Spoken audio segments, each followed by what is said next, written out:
Building को अब शुरू करो। ताजमहल जो बनाया गया है ये शाहजहां ने अपनी थर्ड वाइफ मुमताज की यादगार में बनाया था। मुमताज रहने वाली ईरान की थी जिससे शाहजहां ने लव मैरिज की थी। तीन वाइफ, दो इससे पहले दो वाइफ थी, उनका नाम फतेहपुरी बेगम और दूसरी वाइफ का नेम खंडारी बेगम था। पहली वाइफ और दूसरी वाइफ से अरेंज मैरिज की, तीसरी वाइफ से लव मैरिज की। तो पहली दूसरी वाइफ के कोई बच्चे नहीं थे। थर्ड वाइफ के 14 बच्चे थे जिसमें कि 8 बच्चों की तो जन्म के समय डेथ हो गई, 6 बच्चे लाइव थे, 4 बेटे 2 बेटियां थी, दारा शिको सुजात मुराद औरंगजेब। औरंगजेब शाहजहां का छोटा बेटा था, 2 बेटियां थी, जहां आरा और रोशन आरा। ताजमहल ने जब ये बिल्डिंग, शाहजहां ने जब ये बिल्डिंग बनाई मुमताज की याद में, तो ताजमहल की व्हाइट बिल्डिंग को बनाने में 17 साल लगे और 5 साल के अंदर में यहाँ मस्जिद और गेस्ट हाउस बना के कंप्लीट किया गया। तो कंटिन्यू जब 22 ईयर्स 20,000 वर्कर्स ने ताजमहल की बिल्डिंग को बनाने में लगाए, तो 18,000 लेबर शाहजहां ने ईरान से बुलवाई, 2,000 लेबर ताजमहल को बनाने के लिए इंडिया से आई। ये जो देखे मस्जिद है, मस्जिद को बनाया गया है वेस्ट साइड में, और इसी तरीके की दूसरी बिल्डिंग ईस्ट साइड में बनाई गई है, उसको गेस्ट हाउस कहते हैं, जमान खाना। दोनों बिल्डिंग्स को देखने पर एक जैसी बनाई गई है। मुस्लिम हो चाहे हिंदू हो, इसको देखने में बहुत कंफ्यूज हो जाता है कि मस्जिद कौन सी है, गेस्ट हाउस कौन सा है। इजी सॉल्यूशन ये होता है कि मस्जिद को हमेशा वेस्ट साइड में बनाया जाता है एशियाई कंट्री के अंदर में।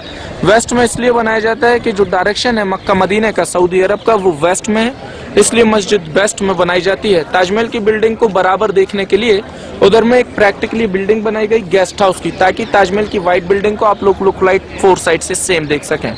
ये जो 4 मीनारें दी गई हैं ताजमहल की, चारों मीनारें देखने में तो सीधी नजर आती हैं, but these are not look like straight 4 minarets. 2 degree outside में टिल्टेड हैं। अल्लाह न करे कभी अर्थक्वेक, आंधी, भूकंप या तूफान ना जाए जिसकी वजह से ये चारों मीनारें ताजमहल के अंदर में न गिरे, आउटसाइड फॉल डाउन हो जाए।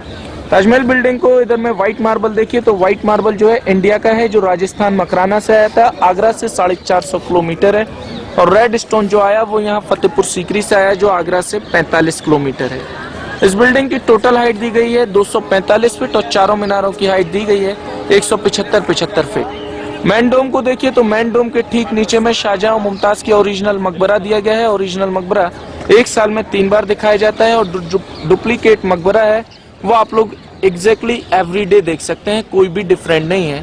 लेकिन डोम के ऊपर में जो पूरा कलश लग रहा है, उस कलश के ऊपर में हाफ मून दिया गया है, जो मुस्लिम लोगों का सिंबल होता है। और डोम के हाफ मून के बिल्कुल मिडिल में अल्लाह लिख रहा है, और उसके बैक साइड से देखें तो मोहम्मद लिखा गया है। इस डोम के मिडिल में देखिए बहुत सारे डोम्स के ऊपर में हुक लगाए गए हैं। 1971 के अंदर में इंडिया पाकिस्तान वॉर हुआ था, तो उस वॉर टाइमिंग में इस बिल्डिंग को काले कपड़े से इंडियन गवर्नमेंट ने कवर्ड कर दिया था, ताकि ये बिल्डिंग्स नाइट के अंदर में ग्लो होती हुई दिखाई ना दे। क्योंकि इस बिल्डिंग की तीसरी खूबसूरती ये है कि ताजमहल में कोई आर्टिफिशियल इलेक्ट्रिसिटी बल्ब आज भी नहीं है। ये बिल्डिंग आज भी नेचुरल ग्लो करती है, जैसे कि डायमंड की तरह से होता है। और बाकी जो सारे जैम्स स्टोन लगाए गए हैं ये मून लाइट में ग्लो करते हैं, जिस दिन 14वीं का चांद होता है।